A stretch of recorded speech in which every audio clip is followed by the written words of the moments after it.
వీళ్ళు ఒకవైపున ఉద్యోగాలు క్రియేట్ చేయకపోగా మరోవైపున పారిశ్రామికవేత్తలను బెదరగొట్టి పంపిస్తూ ఉన్నారు. కడపలో స్టీల్ ఫ్యాక్టరీ పెట్టడానికి ముందుకు వచ్చిన సజ్జన్ జిందాల్ని బెదరగొట్టి పంపించాడు.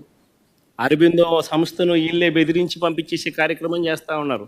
వీళ్ళ హయాంలో పారిశ్రామికవేత్తలు ముందుకు వచ్చి పరిశ్రమలు పెట్టడానికి భయపడే పరిస్థితులకి రాష్ట్రాన్ని తయారు చేశారు.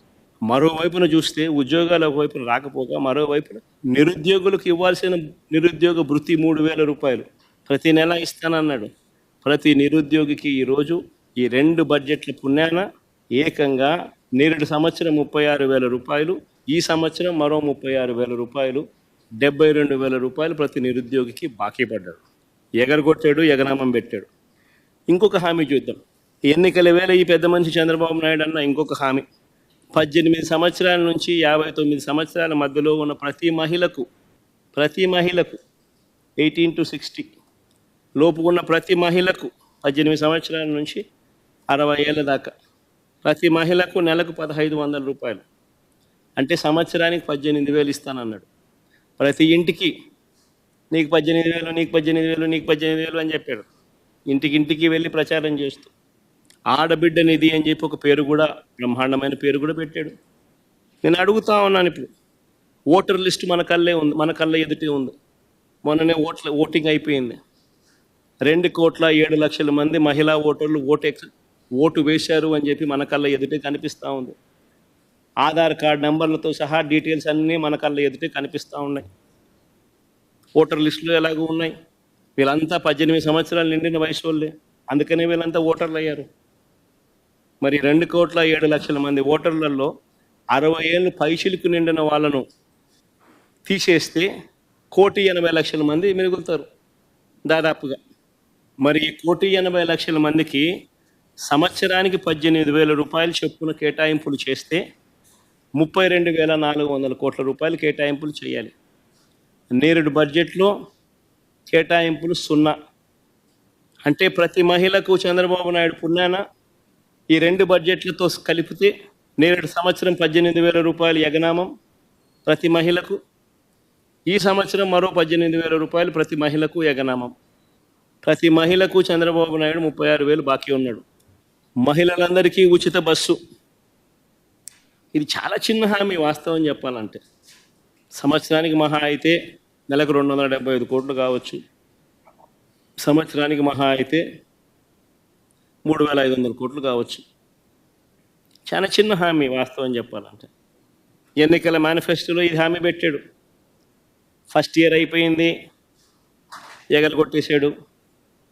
మళ్ళీ 2వ సంవత్సరం, మళ్ళీ ఈ సంవత్సరం బడ్జెట్లో చూస్తామా అంటే కనిపించడం లేదు. ఈ సంవత్సరము ఎగనామే. మా రాయలసీమలో ఉన్న మహిళలందరూ ఎదురు చూస్తున్నారు. విశాఖపట్నం పోయి రావచ్చు కదా, పోయి చూసి రావచ్చు కదా, బాగుంటుంది కదా అని చెప్పి. కర్నూలు, విజయనగరము, శ్రీకాకుళము, ప్రకాశము, అనంతపురం, నెల్లూరు, వీళ్ళంతా మహిళలు ఎదురు చూస్తున్నారు. విజయవాడ, గుంటూరుకు పొద్దున పోయి సాయంత్రం రావచ్చు కదా, చూసి రావచ్చు కదా, అమరావతి కడుతున్నాడు కదా, ఎలా ఉందో చూసి రావచ్చు కదా అని చెప్పి. ఉచిత బస్సు పెడితే ఉచితంగా ప్రయాణం చేసి రావచ్చు కదా, ఎక్కడికి పడితే అక్కడికి పోవచ్చు కదా, విహారయాత్రలకు పోవచ్చు కదా, చూసి రావచ్చు కదా, విశాఖపట్నం దగ్గర నుంచి, విజయవాడ దగ్గర నుంచి, గుంటూరు దగ్గర నుంచి అందరూ చూసి రావచ్చు కదా అని చెప్పి అందరూ ఎదురు చూస్తూ ఉన్నారు.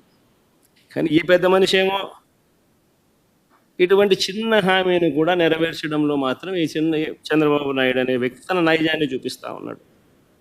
నేరేడు సంవత్సరం 3,500 కోట్లు ఇదే మహిళలకు బకాయిలు ఎగరగొట్టాడు, ఎగనామం పెట్టాడు. మళ్ళీ ఈ సంవత్సరం మరో 3,500 కోట్లు. అంటే మహిళలకు ఫ్రీ బస్సు రూపేణా మరో 7,000 కోట్ల రూపాయలు చంద్రబాబు నాయుడు బాకీ పడ్డాడు, ఎగరగొట్టాడు. ఇంకొక హామీకి పోదాం.